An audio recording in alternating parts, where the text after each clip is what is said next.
Hi, this is Larry Harnisch. I'm going to do another Steve Hodel reaction video. This one is a little bit different. It deals with the murder of a guy named Leonard Siever. It's not the Black Dahlia. Siever was killed in December 1933 in Pasadena. It's called the Sphinx murder because his body was found outside the Scottish Rite Cathedral in Pasadena, and there's a couple of sphinxes out there. They're still out there. It's on the crime scene tours. You can go see it. Anyway, the sphinxes are there, and that's sort of interesting. Now, the date of the murder is important. Let me show you the front page.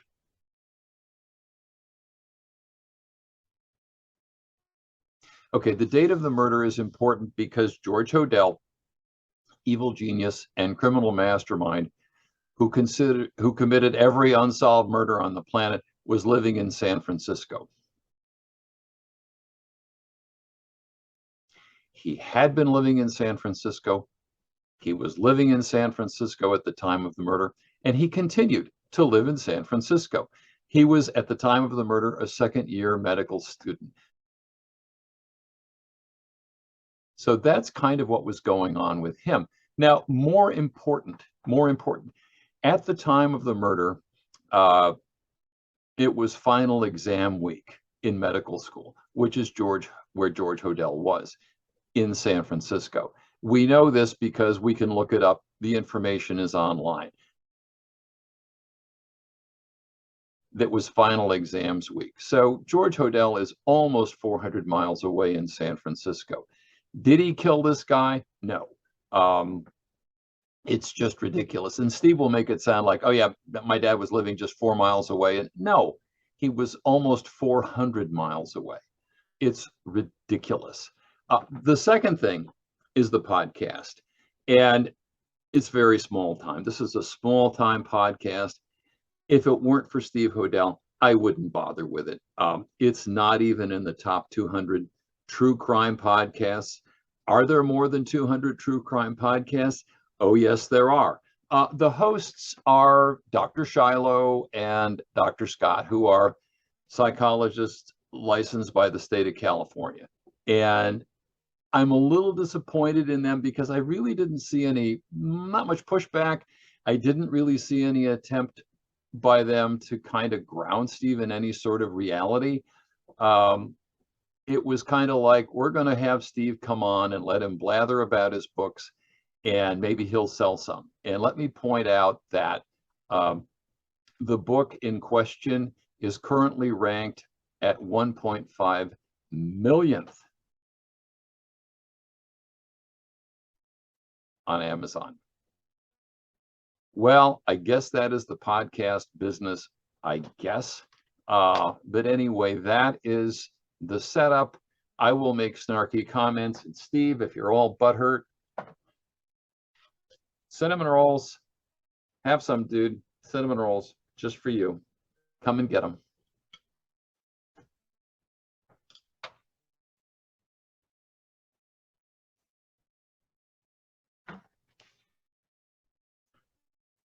LA Not So Confidential. Okay, cute. Not in the top 200 podcasts for crime. Sorry. Okay, well, welcome everyone. We are interviewing a special guest today, a friend of the show who's been here for a very long time that we've had the pleasure to work with.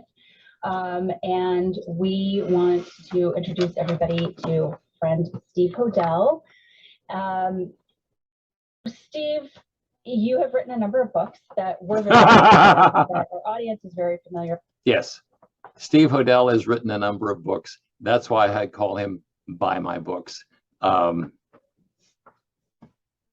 Currently, The Early Years is ranked on Amazon at 1.5 millionth, but you go on. But you gave us more gifts in the George Hodel saga last year. In the George Hodel saga, is that what we're calling it now? Not the scam. Dr. Shiloh, really, it's a scam. But okay, let's go on. 2 books for people watching right here. Too huge. Buy my books, buy my books. Ranked 1.5 million on Amazon. Yeah, sure. Huge books dedicated to the 1920s and 1930s. Amazing stuff. Amazing. I wonder if we could start off by you telling us why you wanted to document the early life of your father. Oh, please, please, please tell us, Steve. I can't wait. Cinnamon rolls are ready. Bring it on. In these works, and what else you really just wanted to explore before his life intersected with Elizabeth Short's. His life never intersected with Elizabeth Short, Dr. Shiloh. That's utter crap. Really. You're a licensed psychologist. I'm not confident about you, Dr. Shiloh. I'm sure you're a very nice person, but really? Okay, yeah, basically, so initially I came out with Black Dahlia Avenger Utter garbage. Totally fake, a total scam. in 2003. And yeah. Steve's been saying for almost 20 years that his dad was this maniacal killer. Do go on. And as your readers and you may know, I was going to Criminal genius, come on. show my dad had nothing to do with those crimes. Yeah. We don't believe that. We know that he was actually cleared in 1949 and 50. Okay, that's the reality. The district attorney cleared him. But Steve, I wanted to clear my dad, but actually accuse him of all these crimes. Yeah, okay. Oh, and I forgot to mention, the real victim in all of this isn't Elizabeth Short, isn't all these other dead people. It's Steve Hodel. Everything happened to Steve Hodel. He is the victim. Always remember that. Completely clear, and it was ridiculous. So I made the mistake of following the evidence. No, you didn't. You made it all up, Steve. Come on. And it took me 180 degrees in the opposite direction. Black Dahlia Avenger came out in 2003, which made a pretty definitive case against George as No, it didn't. No, it didn't at all. being the actual suspect. And of course, the following books. Yeah. Steve realized that his case against his dad was so weak and flimsy that he had to come up with lots more evidence, lots more murders. So he just piled it on. Dr. Scott is listening. He's just listening to this guy. I mean, that's sort of interesting. Is he going for it or not? We'll find out. Black Dahlia Avenger 2 and 3 came out with additional. Yeah, and we had, Black Dahlia Avenger meets Billy the Kid, Black Dahlia Avenger meets Son of Dracula. There's been a whole series of books. Linkage where we got to be really beyond a reasonable doubt as far as him being guilty for that and Well, anything reasonable, Steve. the other LA lone woman murders. So those started in the 40s. But as I was researching it, I of course.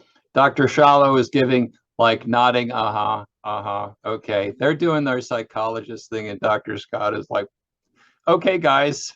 I came across the fact that there were other murders that looked very suspicious earlier. Dad in 1947 was 40. He didn't wake up and say, I think I'll be a serial killer. No, Steve, he never woke up and said, I think I'll be a serial killer. He wasn't a serial killer. Only in your mind was your dad a serial killer. That's it. So basically, I knew there must be crimes before the 1940s. There had to be. You've got to find more evidence because what you got is so crappy. There always has to be more, right, Steve? And so I finished the 5. Watch the body language on Dr. Scott and Dr. Shiloh. Oh, this is fun. They're just listening to Steve Hodel. Books. And then basically I said, now I'm going to go back and look at the early years. And I thought it would be one book. No. Steve just piles it on. Much to my surprise, actually, I would discover that he actually started in his teens and never stopped. No, Steve, that didn't happen. You are living in your own dream world at this point. So that took me through crimes, looking at crimes into the 20s and into the 30s. And basically, I present in the new books, part 1 and 2, I present 25 crimes. Now, I'm not saying he did these crimes. I'm not saying he did them. I just thought, you know, I'd write about him and imply that he did. Yeah, Steve, sure. You're not saying that. Yeah. I'm saying, here's the evidence. Right. There is no evidence. It's garbage. Let's get to Dr. Siever. Come on, Steve, bring it on. The linkage, I let the reader decide for themselves. So basically, I couldn't quite believe that there would be that many. Yeah, did you have inklings of reality in there that maybe it's all made up, Steve? Really? Because I think it's all made up. So what we wound up with George Hodel was 50 crimes in 50 years. No. Okay. Wow. That's And crazy. Wow, crazy. Yeah, you nailed it, Dr. Shiloh. Crazy. some of these are very strong linkage and really almost could win in court beyond a reasonable doubt. No, I would love to get you in court, Steve. I would just demolish you. But it'll never happen. It will never happen. You will never debate me because you're afraid. I know too much. Senator Steve, right here. Come and get them. Good for what butt hurts you. Others, I don't know, but it fits. Sure, So sure. that's what I did with the two books. And basically, one of those, of course, took me to Pasadena and Dr. Leonard Siever and the Don Juan Dennis murder, the Sphinx murder. Well, thank you for that perfect transition. That brings us to this unsolved murder case in part 2, the 1930s, which is the Sphinx murder of Dr. Leonard Siever in Pasadena. In our episode in this case, we laid out the elements of the crime as well as some theories and leads that the police of Pasadena department, excuse me, as well as some of the theories and leads that the Pasadena Police Department had back in 1933 when this occurred. But it remains a cold case to this day. So can you break down some of the reasons you think that your father, George Hodel, might be responsible for this? Okay, now pay a close attention because we know for an absolute fact that George Hodel was living in San Francisco. He had been living in San Francisco. He was living in San Francisco at the time of the murder, and he continued to live in San Francisco. Let me also point out that he was in medical school at the time. Let me also point out that it was final exam week at medical school. So please enlighten us, Steve, how your dad managed to magically get down to Pasadena and off this guy. I'm waiting. Sure, yeah. So basically, it's one of the chapters in the early years books. And there were a number of things that really jumped out at me. Unique. He's going to do the note. He has got to do the note. He's going to recognize his dad's handwriting. I guarantee it. Almost as much as anything is ever guaranteed with Steve Hodel. Crime signatures, MOs to George Hodel. Blather, blather, blather. And these were basically the fact that, well, number one, he lived in the area. His residence was. No, he lived in San Francisco, you dumb bastard. Aren't you paying attention? He lived in San Francisco. He was in medical school. 5 miles away. He lived in South Pasadena and about 4.6 miles from the actual crime scene. He lived 390 something, almost 400 miles away in San Francisco. How can you be such a liar, Steve? It's ridiculous. The other thing was, of course, becomes very clear, the obvious motive for the killing appears to be jealousy. Of course, Dr. Siever was they called him the Don Juan dentist, and he had a lot of girlfriends and was a charming, individual. Yeah. Okay, fine. Show me a connection between your dad, who's living in San Francisco, and Leonard Siever. I'm waiting. Well known in Pasadena, so apparently had a lot of girlfriends. They seem to document this. Many of my father's crimes, George Hodel's crimes, were based on jealousy. Hmm. In fact, another one of the 30s crimes that I present is actually a jealousy killing. I'm watching Dr. Scott and I'm thinking, what's going through his? I cannot fucking believe this. But okay, what I'll do for a podcast. Where I believe he killed one of his high school students. What? And I make a strong connection on that. And it was, she rejected him in high school, and I think that was the motive. So living close by. Do you consider Pasadena close by to San Francisco, Steve? You're a California native. Surely you know California geography to know that they're far apart. The other thing was, of course, the nature of the crime itself. Yeah, the guy was shot in the back of the head, and he didn't die right away, so the killer shot him again, at least according to the news stories. Let's see if Steve comes up with some other murder motive. Let's see if Steve comes up with some other manner of murder. We have a young, attractive woman that goes just minutes before he's killed. I think the police pretty much looked at this as she went to warn him. Mm-hmm. Somebody was coming, somebody was upset. And we have a description of that woman, which very much fits the person Dad was dating at the time, which was my mother, Dorothy Hodel. What? I'm going to have to do a fact check on that, Steve. I think your mom was married to John Huston in 33. I'd have to do my research.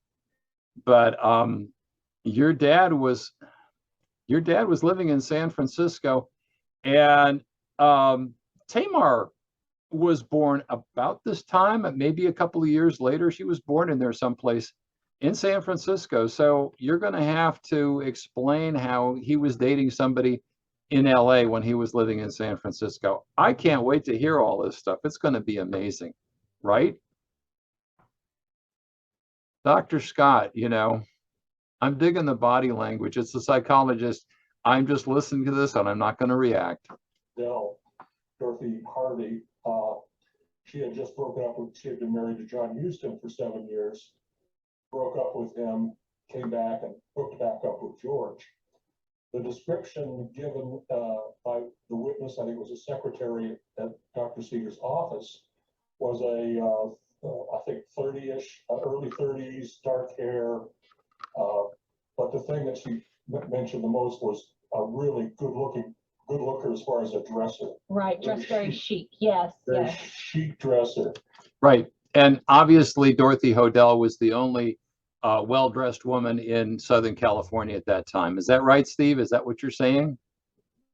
Uh-huh. And of course, one of the things my mom was a tremendously chic dresser. I think that Huston, one of his complaints in the divorce was that she was spending lavish amounts of money on clothing. Mm-hmm. Steve Hodel's mom was a drunk. That's what she was known for, was a lot of boozing. That is what's in the district attorney's file, is she's a wino. But do go on. So of course that rang a bell too, and just the whole description of her fit perfectly. Now, I'm not saying it was mother, it could have been anyone. Okay. That's better. But it certainly fits mom. Then we get into the crime itself, and the suspect actually sends letters in. Right. He sends taunting letters. He sent a watch. Very unusual. That's a very unusual MO.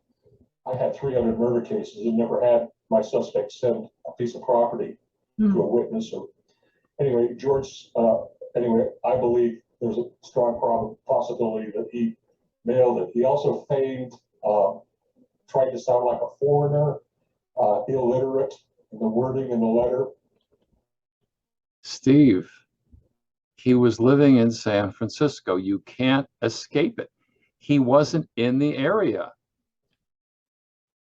Please try to be somewhat factual. It's not that hard. I think the law enforcement came back and said, no, this is an educated man. They actually printed an article. Obviously, George Hodel is the only educated man in Southern California, or in California for that matter, because he was living in San Francisco. Did I mention that George Hodel was living in San Francisco at the time? Whoever wrote the letters is feigning ignorance and is actually an educated person. So there was that, which was very unique and unusual. Yeah, the letter was almost difficult to read because of the extreme effort put into the misspellings and the grammar. Right. And it's almost comical in a Right. way. And the voice in it, of course, many of George's other I'm going to guess Steve recognized his dad's voice or something. Steve's going to recognize something. times he sends letters in with the same sounds, it's the same voice basically as the other letters. He's feigning ignorance and illiteracy and stuff. So there's that. And then there was a Dr. Wagner who was a witness. And I think he had his office in the same building. Right. We're not really sure how much he knew, if he knew anything, but he was considered a witness. A strange occurrence happens where he takes an actress, Dorothy Dell, to a party. Oh, I think this is the guy who gets killed in the car accident, and the actress gets it too. Is he going to say his dad arranged the car accident? No, he's not really good. He's not going to do that, is he? No, no. Dad, who's living in San Francisco. And they're coming back, and they have an accident, and they're both killed in the accident. Well, in another one of my father's crimes that I lay out, the star witness is actually killed in an accident, and many suspect that he was run off the road, and the car overturned and killed him. And he was a very important witness in one of the other crimes I attribute to George Hodel. So there's that. And some said in the Siever thing that that was suspicious, that there may have been foul play there. So we have that. We don't have him being in Southern California, Steve. He's still in San Francisco. This is ridiculous. Okay, Dr. Scott, Dr. Shiloh, bring it on. Probably the most important linkage to my mind was an article that appeared describing the perfect villain. Do tell more. And this really jumped out at me. Let me look at my notes here so I can. Did you look at a map? Huh? Be succinct here. Yes, this is the article that they believed that the DA at the time was the source here of putting out this very unique suspect profile. Exactly. It was I think the DA was Blaney Matthews, as I recall. And this article appeared in the newspaper, and the headline was "Society Friend Potential Villain." And here's just some bullet points I made that jump out at me. It's a perfect description of George Hodel at that time and place. In San Francisco. The villain, they say in the article, they say the villain had jealous hatred for Siever, but pretended his friendship. Well, you've never demonstrated any connection between your dad and Leonard Siever at all. Zero. Nothing to establish that they knew each other. But you're the lofty detective 3, Steve. I'm just a poor journalist. You're the trained detective. You're the trained investigator. You know how to look for these things. I just find little things like, oh, well, he was living in San Francisco at the time. But, you know, do go on. Well, Dr. Siever was a patron of the arts and music. Of course, Dad was a musical prodigy. Oh, Dad was playing concerts at Shrine Auditorium. No, he wasn't. Nah, he played a musical interlude during a boring afternoon of speeches. That's what really happened. I was, I think 15 years younger than him. Right. And in Pasadena, he was a musical prodigy, and No. likely and possible that he was a patron of Dr. Siever's. That certainly fits. What?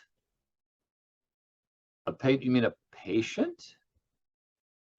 They say the suspect was a dope addict, known to fly into frenzies under the influence of narcotics. I don't think that's ever been established about your dad, Steve. You know that Dad was involved in narcotics use back then as a young man. How do we know that? Where is that other than in Steve world? They describe the suspect as a sharp analytical mind, a native cunning, and diabolical shrewdness. Oh, well, you know, yeah, okay. Evil genius alert. Woo!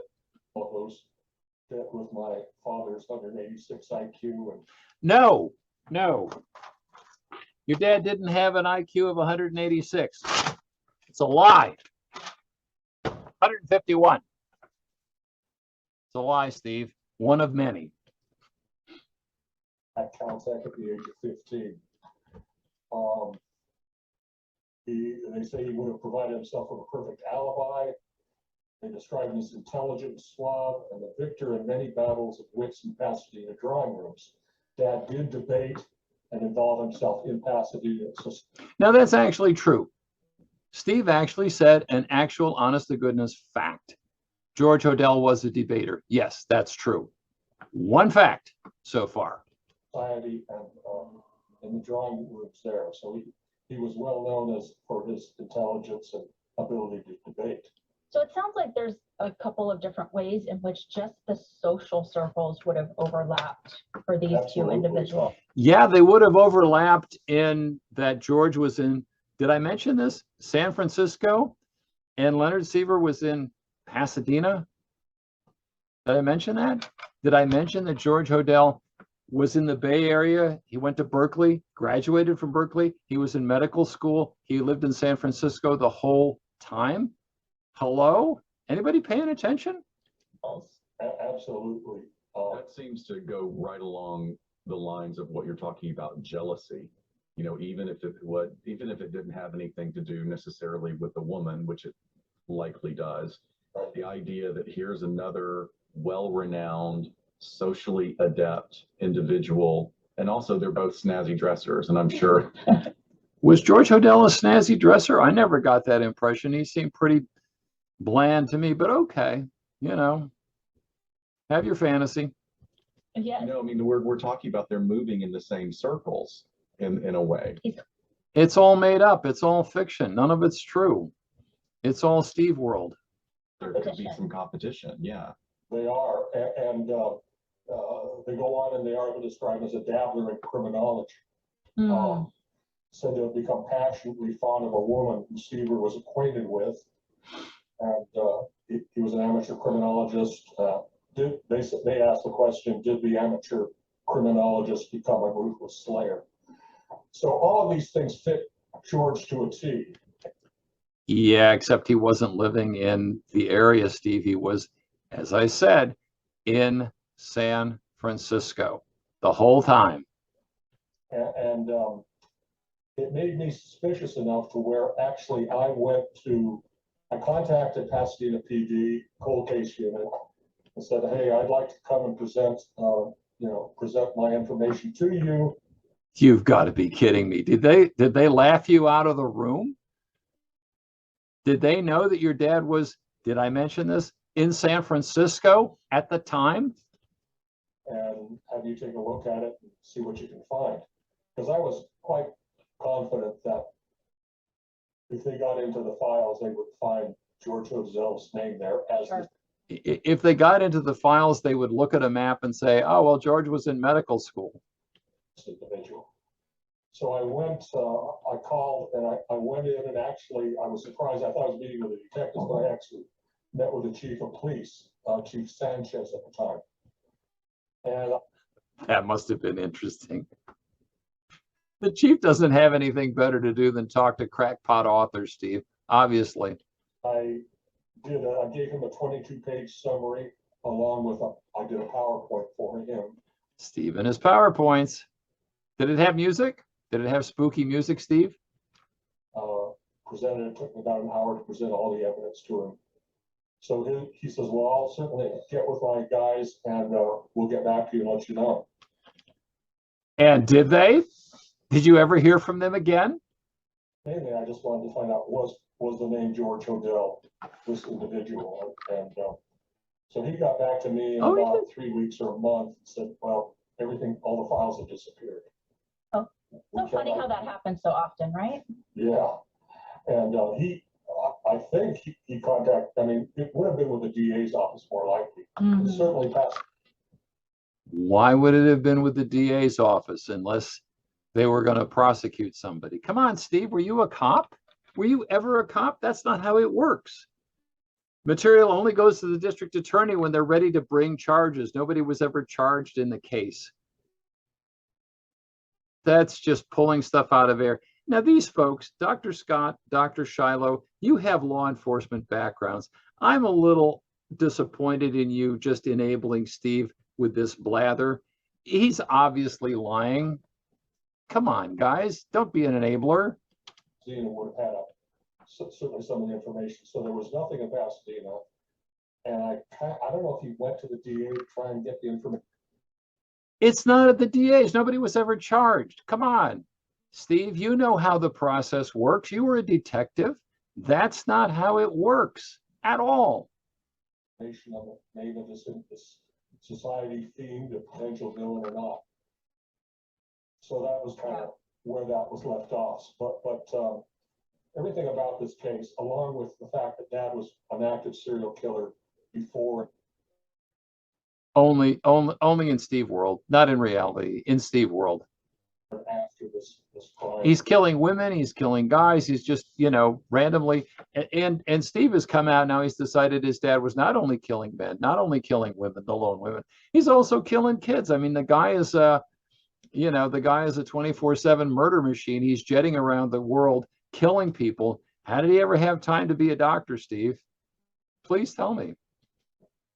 really, I think puts him high on the list of, there's got to be some way we can find that name of who they're talking about here. I mean, Yeah. pretty public about it.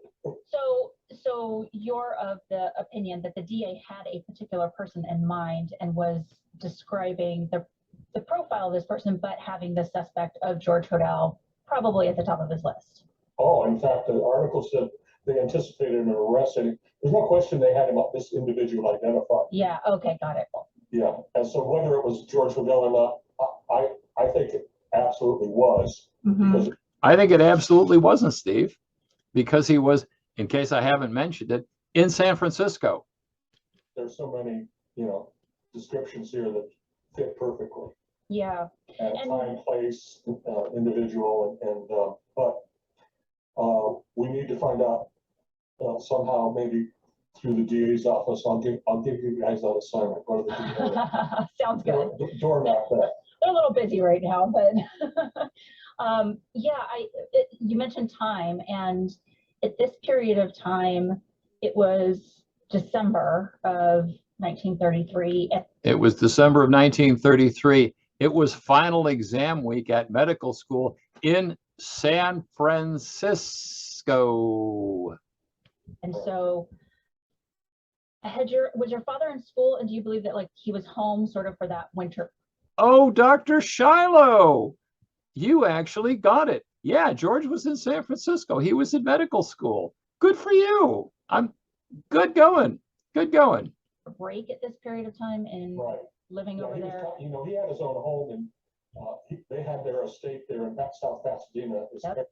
No, he was living in San Francisco. Parents did, and he would have been in his first year of. Let's see, he's out of pre-med, so he would have been in his first year of med. No, he was in his second year, Steve. And it was final exam week. This stuff is online. You can find it in 5 minutes if you know where to look. I found this information in 5 minutes if you want to look. Medical school at UCSF, and very likely home for. Oh, you mean he wasn't in the Pasadena area, Steve? Oh, a fact just emerged. What do you know? He had his own private residence, tea house. Yes, he did. There in Monterey Road, and San Francisco, living in San Francisco. So I think he was very likely home for that time period and stuff. Final exam week, Steve. Yeah, that makes sense. But I also have connected him in the early years. I connected him to I think there's about 7 or 8 serial crimes in San Diego, very active. Some of them he signed at the doctor. I mean, they really be interesting. Yeah, yeah. Every unsolved murder on the planet, George Hodel did it, you know. And these licensed psychologists are going to just let Steve blather it out. Yep. They're not going to ask, Steve, do you have a problem? The thing is, removing Steve Hodel from it, San Diego had these crimes connected. They were, of course, they didn't have the term serial killer back then, but I think they called them chain murders or something. Mm. Yeah, you've been doing your homework by listening to Larry Harnisch. Larry Harnisch is where that came from. Anyway, they believe these 7 or 8 murders were all connected, and I make a strong case that George Hodel was If there's an unsolved murder, George Hodel did it, obviously. committing these crimes. Very Well, I haven't gotten there yet. Dr. Shiloh is so diplomatic. Yeah, it's a lot to read. I'm more than halfway through the first book, and I love that the first half of the first book really feels like a biography of your father.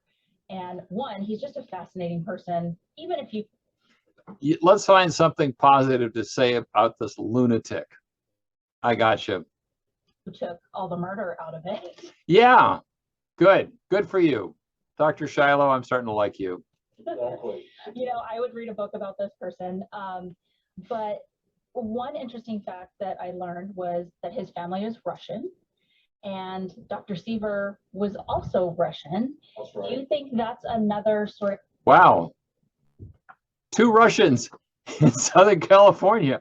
What a shock. of overlap of circles that they would have kind of known each other because Siever didn't really have family here. He came out here from the East Coast by himself.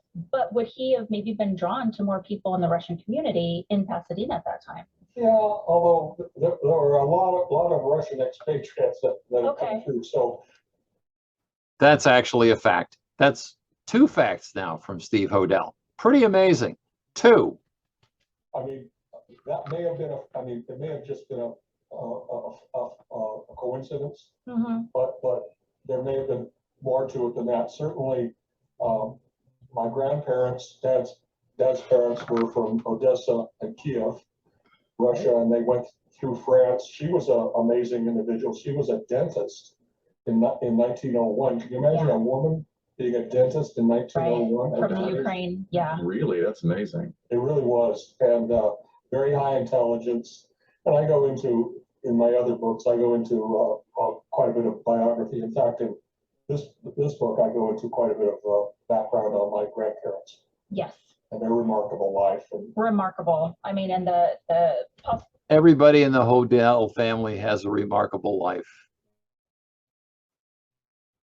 It's like cabaret. Even the orchestra is beautiful.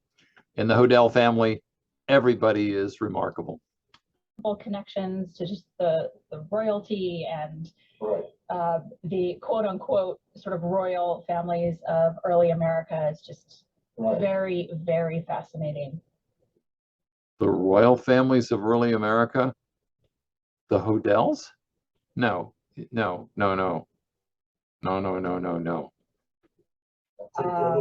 take their little genius boy to Madame Montessori's school in Yes. Paris for a year. Yes. It's an amazing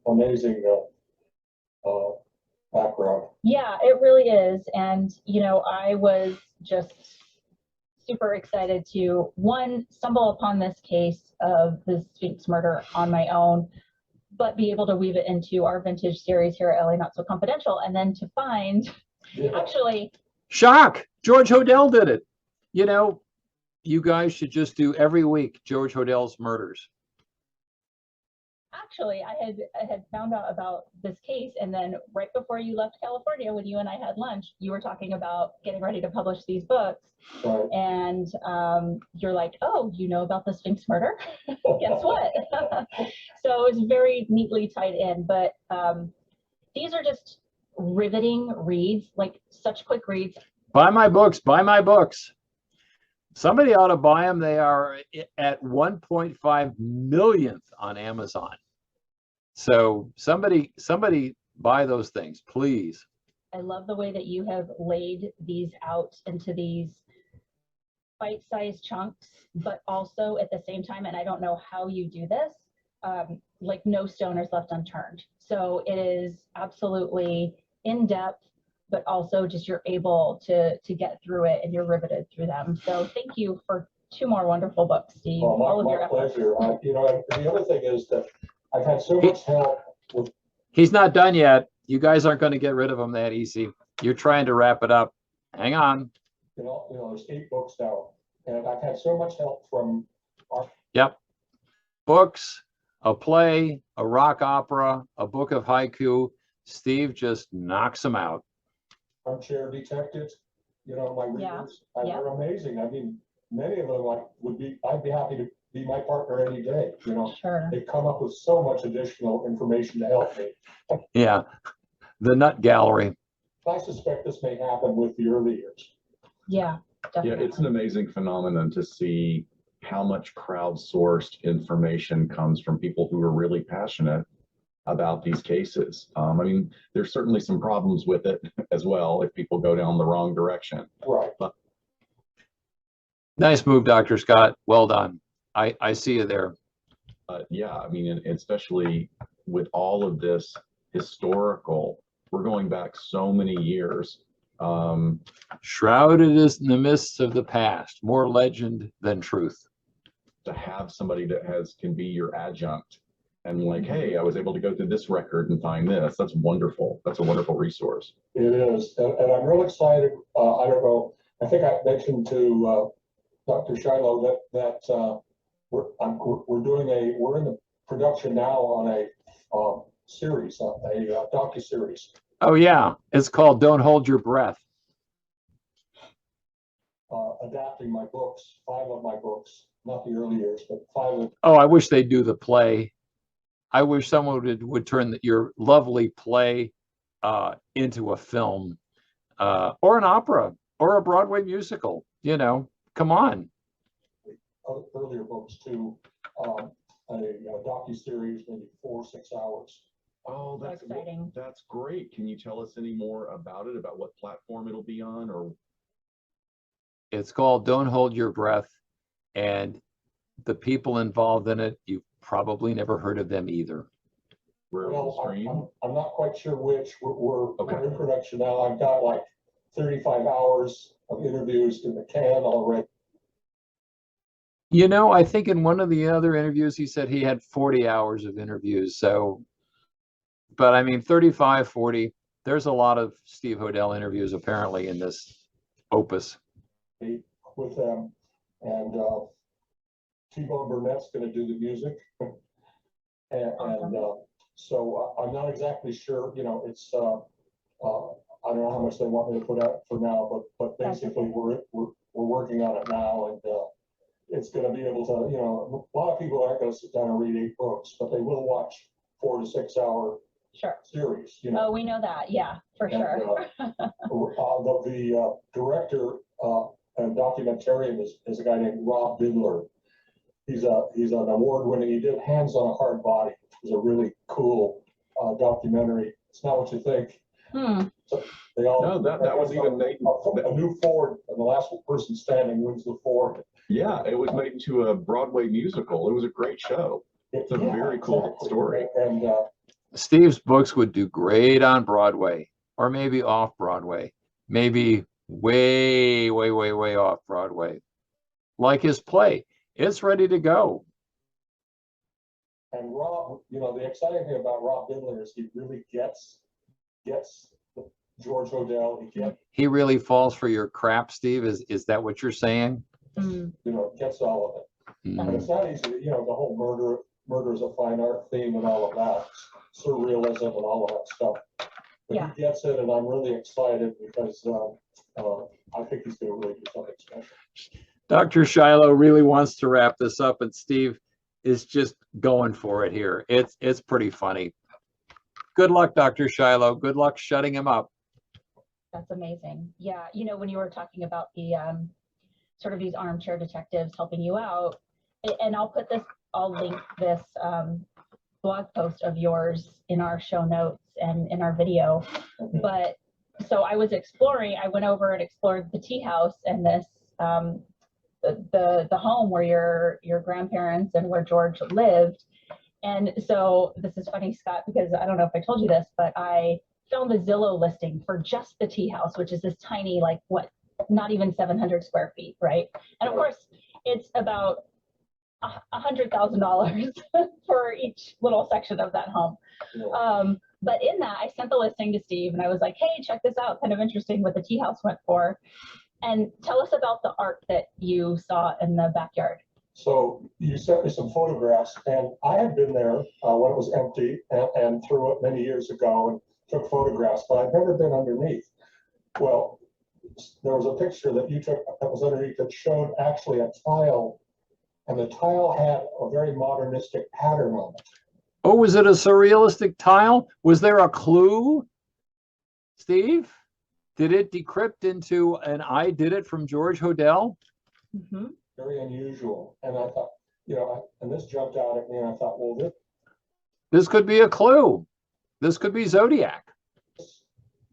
where did this come from? Did George create this, or and so now we're exploring the possibilities of see if we can identify. The 8-year-old serial killer, Steve? Really? Really? And connect that with some modern art or something, because it's a very unusual tile. And again, had you not taken that picture and sent it to me, Well, to be fair, I didn't take the picture personally. It was just from the Zillow listing when they sold the house okay, last. well, all right. But thank you for the credit. I'll take it. I wish I had been brave enough to get out of my car and do that. But But you sent me the link that yeah, that had all of that, just as interesting of how much that little home went for, which not surprising. And the Shark House just sold. Yeah, the Soden house just sold again within a couple of days. that sold for $6.1 million. Yes. Dad bought it for $37,000. Okay, no. George Hodel Jr. didn't own the Soden house. George Hodel Sr. owned it. It was a rental. Come on, Steve, try to be accurate. And what you see today is after a $1.4 million remodeling. It didn't look anything like that in the 1940s. Please, at least make some attempt to be accurate, you guys. Oh my gosh. LA real estate goes up. I would pay $1,000 probably just to tour it. I wish I had known it was on the market. I would have said, Scott, you're my fake husband. Let's go Let's do it. look into it. Well, obviously we could go on and on and on Here it comes. She's going to get rid of them this time. with everything here. But again, Steve, like your dedication to Your dedication to your crackpot ideas. investigation, as well as your skill set to be able to do that. I love that you continue to do this because it's your passion and because it's what you're good at. He's good at making stuff up, Dr. Shiloh. Even in retirement. Yes, exactly. I don't. My sons are saying, Dad, come on now, you're 80. It's time to stop. It really is time to stop. You should listen to your kids, Steve. It's enough of this craziness. It's time to get back to reality. I said, well, just one more book. Hey, Yeah. look, if that's what's keeping you so vital, because you look better than you did when I met you, I think 6 years ago. Yeah. Your energy is. Yeah, Steve is a picture of youth and vitality. Primarily because of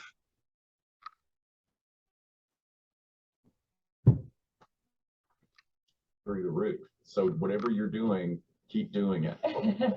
Well, thank you very much. I very much enjoy it. You know, it's you know, getting to the truth is really what it's all about. And how the hell would you know? How would you know about getting to the truth, Steve? There's one thing you're not about is getting to the truth.